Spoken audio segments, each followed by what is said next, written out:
entrepreneurs played a critical role in laying the foundation for the America that we know today. I believe Africa is exactly at that point.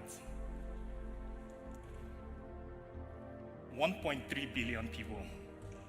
That's the amount of people who would live in cities across Africa over the next 30 years.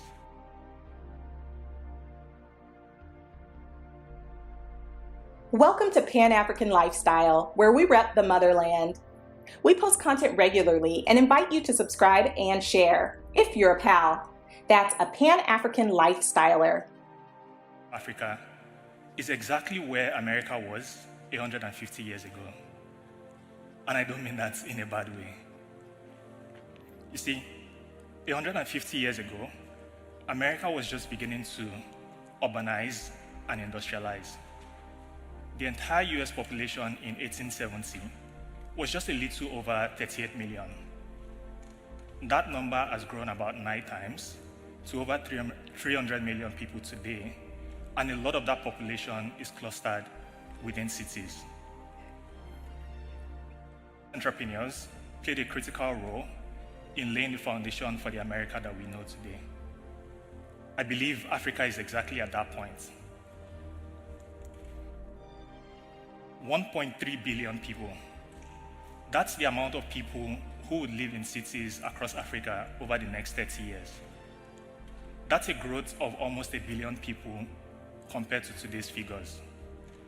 Just to put that into perspective, imagine combining the population of all of Europe and that of America and adding that to Africa's existing urban population. That's the scale of growth that Africa is set to experience over the next 30 years. That's mind-boggling, right? I think so too. You see, African cities are growing at over double the global average, while urbanization is slowing in other regions. By the end of this century, 13 of the top 20 megacities in the world are going to be in Africa. And as you can see from these figures, those numbers are pretty high. But this isn't even the best part. The best part is that 2/3 of our cities are yet to be built. And this growth isn't going to be clustered in one country. It's happening across the entire region. So if Africa is experiencing rapid transformation, or is going to experience rapid transformation over the coming decades, and truth be told, that transformation is already happening, why then is the dominant narrative around Africa focused on insecurity, aid, and poverty? I think it's time for us to change that narrative and focus instead on this: young entrepreneurs who are going to and are already building Africa's future. You can instantly feel the unique entrepreneurial spirit. There's this can-do attitude. Some call it also. Every city and every country across the continent has what makes them unique. I've been privileged to visit cities in all of these countries and more, and I can tell you that this is true. Africa is bustling with so much entrepreneurial energy, and I believe harnessing this energy is critical to the continent's future. As Africa's urban population continues to grow, young entrepreneurs are building tech and tech-enabled solutions to address everyday challenges that urban residents face. These young entrepreneurs aren't necessarily stuck in the 19th century or early 20th century. They're leveraging the rise of the digital economy to build tech and tech-enabled solutions to various challenges.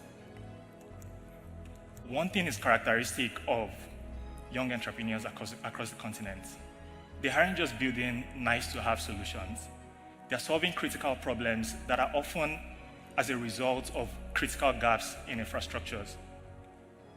As Africa's urban population continues to grow, these needs are going to become even more critical. This assertion is backed by data. A recent report by the IFC projects that the internet economy in Africa could contribute over 700 billion to Africa's economy by 2050. That's about 8.5% of the continent's GDP. So that's pretty significant. With so much potential, there are also significant hurdles to overcome to fully harness this potential. If you speak with any one of the entrepreneurs that I just spoke about, they will tell you that building in Africa is way harder than it needs to be. Truth be told, the infrastructure to fully support the growth of entrepreneurs who are building tech solutions doesn't quite exist yet, and this needs to change. Many countries across the continent don't yet have legislation to support startups, starting with even a clear definition of what a startup is.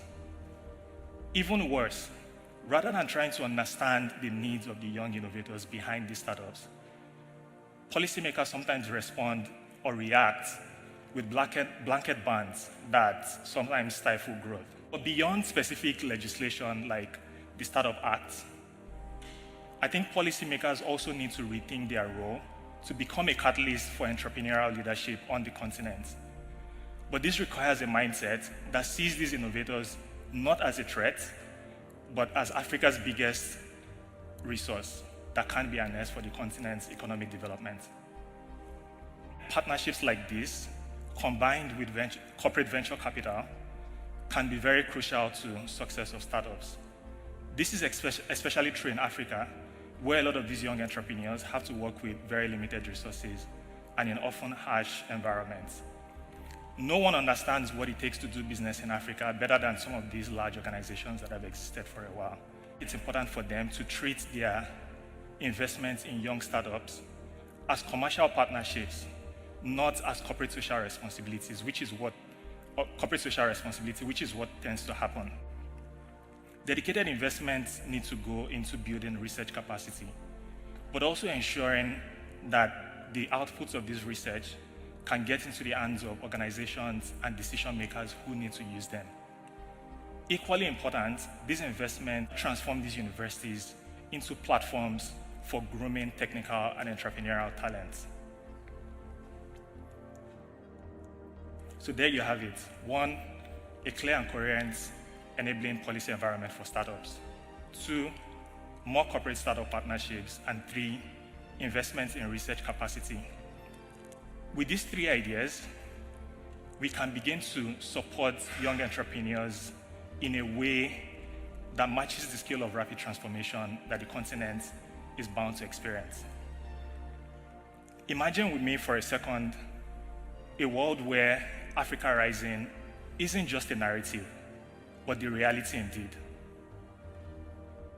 A future where our continent is actually truly industrialized and one where the people experience true development. A future where we have a thriving middle class and urban poverty is eliminated across the entire continent.